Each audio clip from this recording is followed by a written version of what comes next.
Esimesed piirivalveteenistuskoerad muretseti Eesti piirivalvele 1923. aastal. Kasutati edukalt lambakoeri ja Dobermann Spitzereid. Piirivalvekoerte kasvatamine ja õpetamine toimus Irboska õpperajoonis. Kasvas oli Irboskas, aga suvel oli seal koerte väljaõppelaager. Ja nad olid kõik see aeg seal koerajuhid ja noored koerad õpetati välja seal. 10 koera oli iga suvi seal, õpetati juurde välja piirivile teenistuskoorteks. Maapiiril oli tema järele päris hea nõudmine kohe. Sealt ikka tikkusid üle käima ja siis iga päev oli kord, et käidi koeraga piir läbi. Et igas kord oli see oma koer. Koerajuhtidel oli kõva mahv ikka peal. Kordad käisid õppustel, seal oli see paras ilus liivane ja Männimetsa ala. Need õppust käisid kõvasti seal terve suvi aega. Õpetati seal välja ja neid tehti ka tõuparandust. Sealt Venemaalt tuli üks piirivalvesse ka üks koer üle, siis selle ikka ristvatati ja need tulid võrdlemisi tigedad koerad välja, see hoopis teine rohkem nii Siberi tõug rohkem, nii tigedamad tulid välja. Igas kordonis oli koer, teenistuskoer. Ja rajakordonis oli ükskord talvine aeg tuli üks spioon üle. Läks rajakordonist, lumine oli, sügav lumi oli kuni Läti piirile 10 kilomeetrit ja läbi soode ja metsade ja siis see võttis jäljed üles ja viis, ta oli väsinud küll, aga sellest hoolimata. Eesti piirivalve alustas teenistuskoerte väljaõppega endises Kuressaare õppekeskuses 1992. aastal. Kuressaare õppekeskus ülem oli tol ajal praeguse Viru rajooni ülem major Fred Kaasik. Tänu tema heale koostööle Vene piirivalvekeskus ülemaga sai võimalikuks meil kasutada võõrvägede jooksuaedasi, dressuuriplatse ja muid rajatisi, mis koolituseks vaja läks. Vene piirivalvelt saime ka esimese piirivalvekoera Alfa. 28. augustil 1992. aastal võttis Eesti piirivalve üle Vene piirivalvelt Kordoni, kuhu asutati praegune Neeme piirivalvekoerte kool.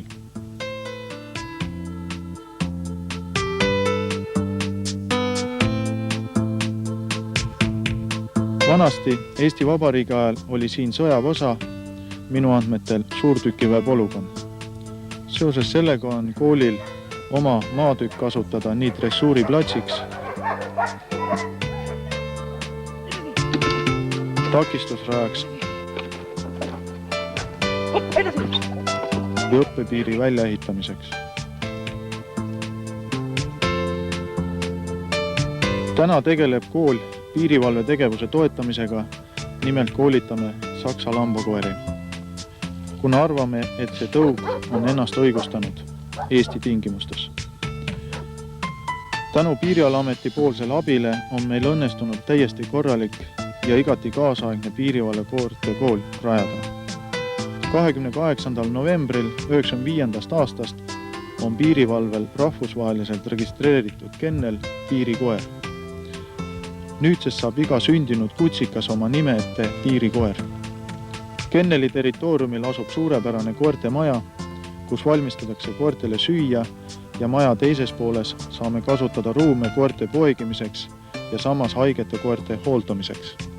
Nii, siin on meil siis nüüd ruumid, kus on need koerad, kes poegivad ja samuti igaks juhuks ruumid nendele koertele, kellel on siis midagi tervisega viga, kuhu saab siis panna haigeid koeri. Ja siin ongi meil siis üks koer, kes peaks hakkama varsti siis poegima. Anett on tema nimi, tema on Pärnu piirkonnast siia meile tulnud. Kõik teenistuskoerad, meie teenistuskoerad, kes siis ootavad poegi, need tuuakse kuskil nädal aega ennem sünnitust tulevad siia et nad nagu harjuks kohaga ja siin nad siis poegivad nendes siseruumides ja olenevalt sellest, milline on siis väljas ilm, kui on suvi, väljas on soe ilm, siis viiakse kutsikad juba kuskil 2-nädalaselt õue. Talvel külmaga on siis kutsikad kuskil kuni 1,5–2 kuuni on siin sees, siis lähevad alles õue.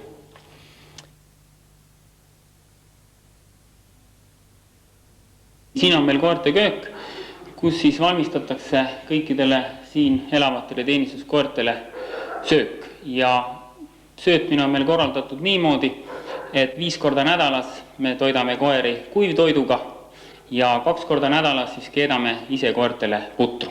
Vastavalt koera kehakaalule ja tema koormusele saab siis koer kuivtoitu. Siin see toit kaalutakse ja pannakse siis vette likku ja kui see toit on natukene aega vees olnud leos, siis antakse seda koertele ette. Pudru sees on siis meil põhiliselt kas siis kaeraelves, riis või tatar ja siis on ka natukene liha ja muidugi värsked juurviljad. Ja pudrule siis lisame ka juurde mineraalelemente ja vitamiine. Koeri toidame 1 kord päevas ja reeglina siis õhtuti, kui kõik treeningtunnid on läbi. Piirivalve peab väga oluliseks koerte aretust, sest ainult heade tööomadustega koerad on suutelised olema igapäevases teenistuses. Selleks testime kutsikaid juba päris noorelt. Kõiki kutsikaid, mis meil sünnib pesakonnas, kõiki kutsikaid me endale ei jäta. Me teostame kutsikate valikut kuskil 7-8 nädala vanuses ja endale me jätame siis kõige julgemad, kõige tugevamad, kõige energilisemad, kõige mängutahtelisemad kutsikad, sellepärast et selliseid energilisi ja mängivaid kutsikaid on siis kergem ja parem õpetada piirivalve teenistuseks. Kutsikad võõrutatakse meil kuskil 7 nädala vanuselt ja kuskil siis 2 kuu vanuselt alustame nendega siis ka eelkoolitust ja see eelkoolitus kestab siis kuskil kuni kutsika 4-5 kuuseks saamiseni, millal siis tulevad meile kursandid ja me anname siis selle kutsika nagu põhikursusele kursantide kätte, aga nii kaua siis kuskil 2 kuni 4-5 kuuni toimub siis kutsikate eelkoolitus, siis nendega põhiliselt mängitakse, arendatakse nendel kõike neid instinkte, mis neil on juba looduse poolt kaasa antud ja samuti toimub siis kutsikate valik. Koerajuhtide põhikursusele saabuvad tulevased koerajuhid piirilt, kes on teeninud piirivalves vähemalt 2 aastat. Eelkõige aga peab tulevane koerajuht olema huvitatud loomadest. Härra Leitan, Neemi piirivalvekoerte kooli isik koosseis üles illustatud lipu eeskonnast. Kandis ette Lipik Mägimet. Tere! Jõudu õppusteks! Jõudu! Kursus lipu heiskamiseks. Valvel! Lipule! Vaat!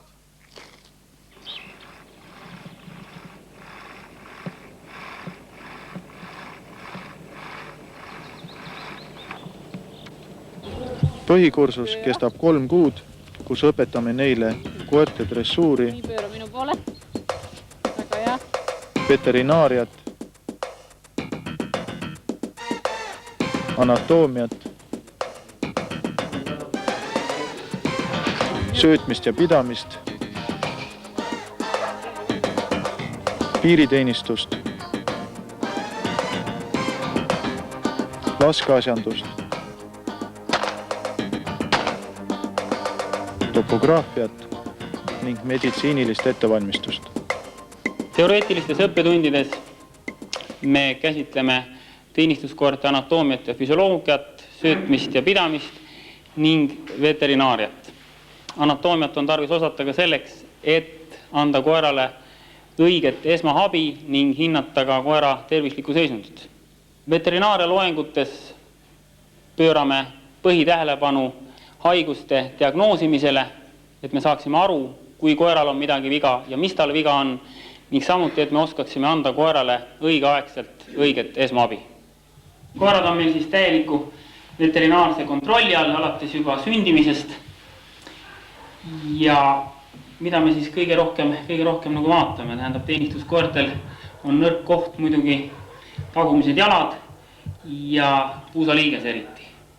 Puusaliigesest me teeme pilti, täiskasvanud koertel muidugi, kutsikatel põhiliselt, mida me vaatame, et hambad oleksid õigel ajal vahetunud ja muidugi kõrvahaigused on sellised ka, mis tahavad kutsikatel kutsikatel tulla. Tema kõrvad on meil muidugi puhtad, tema hammaste vahetuseni on veel aega, temale teeme lihtsalt ühe vitamiinisüsti. Ja kõik koerad on meil siis käivad aastas vähemalt kord loomaarsti pilgu alt läbi, kus neile tehakse siis nakkushaiguste vastast profülaktilist vaktsineerimist ja samuti teostame me siis ka veel siseparasiitide ja välisparasiitide vastast profülaktilist töötlust. Ja muidugi, kui on tegemist mingisuguse tõsisema haigestumisega, siis tuuakse koer siia neemele. Kergemate haigestumistega peavad koerajuhid piiril saama ise hakkama. Nii hoidada nüüd kinni. Teeme siia naha alla ühe väikse vitamiinipritsi. Nii, ja ongi kõik. Jäljetöö on koera põhiline töö piirivalves. Seda peab koer valdama täiesti perfektselt ja sellele kulutatakse koolituses väga palju aega. Ja alustatakse koera puhul siis sellise õpetamisega, et koer õpiks nina kasutama. Et ta saaks aru, et see jälg ja lõhn ja kuidas need kõik omavahel seostuvad ja selleks kasutatakse siis toitu. Iga sammu peale jäljes pannakse toit. Ja nii õpib koer mõistma, et jälje lõhn, see, mis ta inimene astudes vajutab samblasse, murusse, see murdunud rohu, maapinna ja selle lõhn esialgu ühendatakse toiduga ja ta hakkab sealt mõistma seda inimese lõhna. Ja õpib ka seoses sellega nina kasutama. Edaspidi instinkti arenedes ta enam maast toitu ei võta, sest hasart jälge ajada on nii suur, et toidu võtmiseks tal nagu praktiliselt aegagi ei jää. Alguses õpetatakse siis nii, et pannakse toit iga sammu peale ja lõppu pannakse rohkem toitu, et see oleks nagu instinkti eesmärk, selle saagi instinkti eesmärk. Ja teine preemia, mis see koer siis saab selle eest, et ta seda jälge ajab, on see, et koerajuht kiidab teda, mängib temaga ja see on tema põhitasu ja preemia, see on koera jaoks kõige tähtsam. Koertele õpetatakse nii põllu kui metsajäljetöö ja need õpetatakse eraldi ja põhjuseks on see, et tingimused metsas ja põllul töötamiseks koerale on erinevad. Ja erinevad on nad just lõhna taustal. Lõhn kinnitub metsas, puudele, samblale, mustikatele. Aga põllul ainult lühikesele rohule ja kui seal puhub tuul, siis lõhna kinnitamiseks on seal vähe kohta ja koer peab raskemalt ja täpsemalt oskama töötada oma ninaga. Ja sellepärast õpetataksegi eraldi põllujälge ja metsajälge ja tavaliselt, kui koer oskab hästi võtta põllul, oskab ta võtta ka metsas.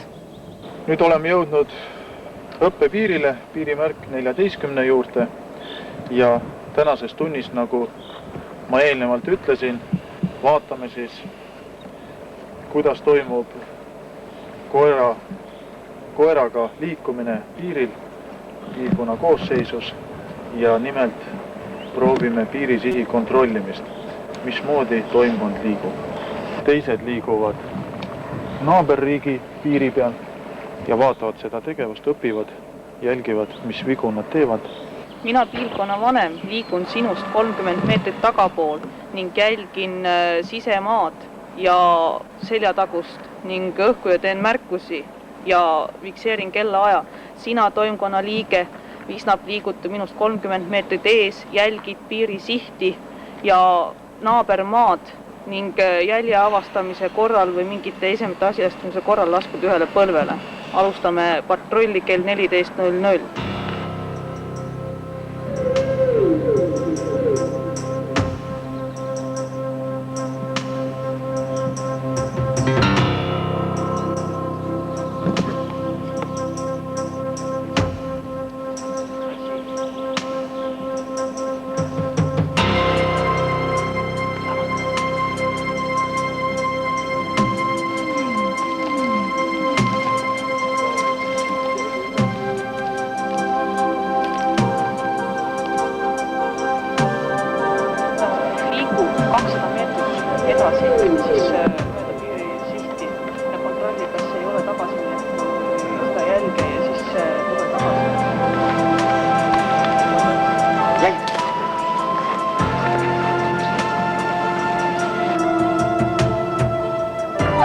oma igapäevases elus vajavad ka mängimist selleks, et lõõgastuda. Seda nimetatakse ka motivatsiooniks ehk preemiaks, mida ta saab oma igapäevases töö tegemiseks. Ja selleks, et koera oskaks ja tahaks mängida, selleks õpetatakse seda koera mängima. Ja alguses õpetatakse teda ka teatud juhtudel koos teiste koertega, ehk tõstetakse instinkti. Kui tal on olnud raske pingeline dressuuripäev, siis harjutuste vaheaegadel temaga mängitakse nende esemetega. Ja edaspidi õpetatakse kõik niisugused harjutused, mis koera jaoks on rasked ja tüütavad just selle sama mängu baasil. Lisaks individuaaltreeningutele toimuvad koertele treeningud ka grupiliselt. See tähendab seda, et koerad sooritavad harjutusi kõik koos, selleks, et neil ei tekiks sõltuvust olukordadest, et nad suudaksid vabalt käituda, et teised koerad, teised inimesed ja muud tegurid neid ei mõjutaks. See, mida te praegu näete, on selleks, et koer õpib maastiku pealt leidma neid esemeid, mida piiririkkuja on sinna visanud, peitnud, tahtnud vabaneda süütõenditest ja selleks, et see siis välja tuleks, õpetatakse koera alguses nii, et viiakse need esemed koera nähes, peidetakse neid esemeid. Hiljem ta peab minema selle eseme juurde ja näitama seda kas ära toomise, aukumise, istumise või lamamisega, aga kindlalt nii, et omanik aru saab, et koer on midagi leidnud. Selleks, et teenistuskoer saaks hakkama töö käigus ette tulevate takistustega, et ta oskaks ületada kraavi, kurret, et ta julgeks läbi minna tunnelist, samuti hüpata üle aia ning et ta oleks füüsiliselt tugev, harjutatakse kõiki neid elemente eelneva dressuuri käigus. Nüüd selleks, et neid harjutada, ongi siis rajatud Neeme piirivalvekoerte kooli takistusrada. Edasi! Edasi!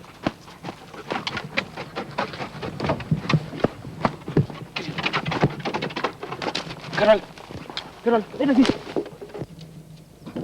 Kõrval! Edasi! Hopp! Edasi!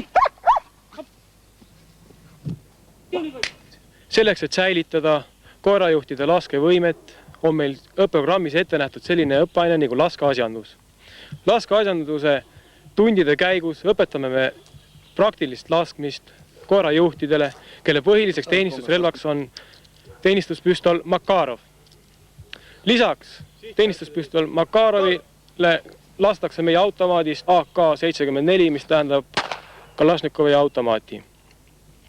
Üldse on õppeprogrammis ette nähtud 6 tundi automaadist laskmist ja kuna teenistusrelv Makarov on põhiline koerajuhi teenistusrelv, siis sealt tuleb meil 14 tundi praktilist laskmist.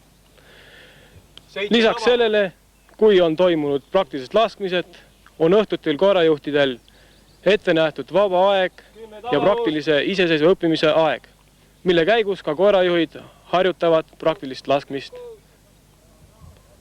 Põhikursuse lõpus peavad teenistuskoerad oskama avastada 2–4 tunni vanust jälge, mis on kuni 3 kilomeetrit pikk. Piirivalve kasutab teenistuskoeri põhiliselt piiri kontrollimisel. Selleks on moodustatud piirivalve toimkonnad, mida nimetatakse siis piilkonnaks ja mis koosneb 2–3 mehest pluss piirikoer. Piilkond saab kordon ülemalt piirivalve käsu, kus näidatakse ära ja öeldakse, mis on piilkonna ülesanne, mis marsruudil liigutakse ja millal toimub tagasisaabumine. Ja kordonisse saabute tagasi taga piiri ja vajadusel vestlitega kohaliku elanikkonnaga. On minu jutt aru saadab? Just nii.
Teostame piiri ribakontrolli, piirimärk 417 kuni 418. Kui piilkond saabub piirile, siis toimkonna vanem annab käsu toimkondlastele piirisihi kontrollimise teostamiseks. Seejärel liigub koerajuht koos koeraga kõige ette ja toimkonna vanem liigub tema taga. Tähelepanekute tegemisel tuleb väga teraselt jälgida naaberriiki, sisemaad ja õhuruumi.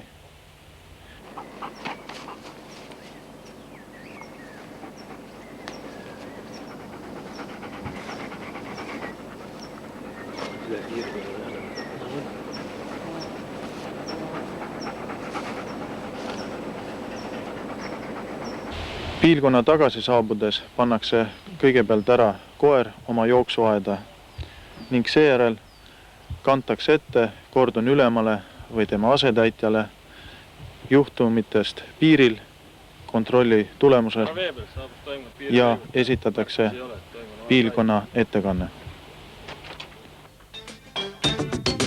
Koerajuhi ja koeraõpingud sellega ei ole veel lõppenud, sest kõik koerad käivad vähemalt üks kord aastas täiendkursustel, kus õpetame inimese otsimist transpordivahenditest,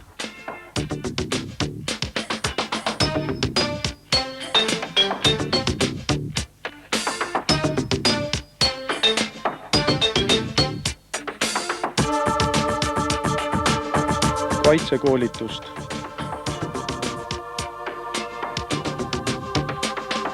narkokoerte koolitamist.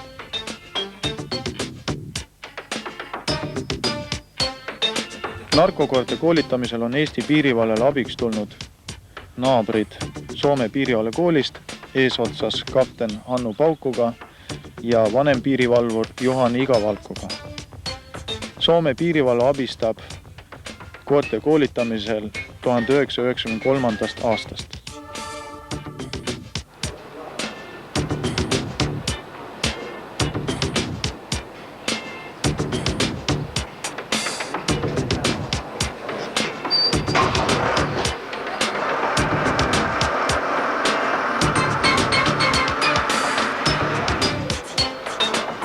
Neeme piirivalvekoerte koolis õpetatakse täienduskoolituse käigus teenistuskoertele ka kaitsekoolitust. Seda peab koer oskama selleks, et esiteks kaitsta oma koerajuhti, teiseks, et kinni pidada piiririkkujat ja samuti ka transportida ja konvoeerida piiririkkujat.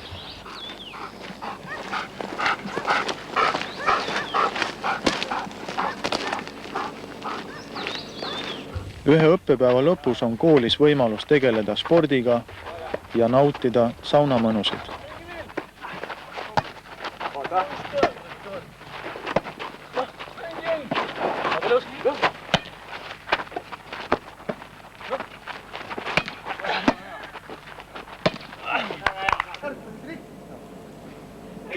Tekib praevad. Üle ühe põlve ma näin, kurat. Ma on nii suur rääst. Neeme piirivalvekoerte kool korraldab igal aastal augustikuus piirivalve lahtised teenistuskoerte meistrivõistlused, kuhu osalema on kutsutud ametikaaslased politseist, Soome ja Läti piirivalvest ning 1997. aastal üritame kutsuda Vene piirivalvevõistkonna. 2 aastat järjest on üldvõitja karikas koju jäänud.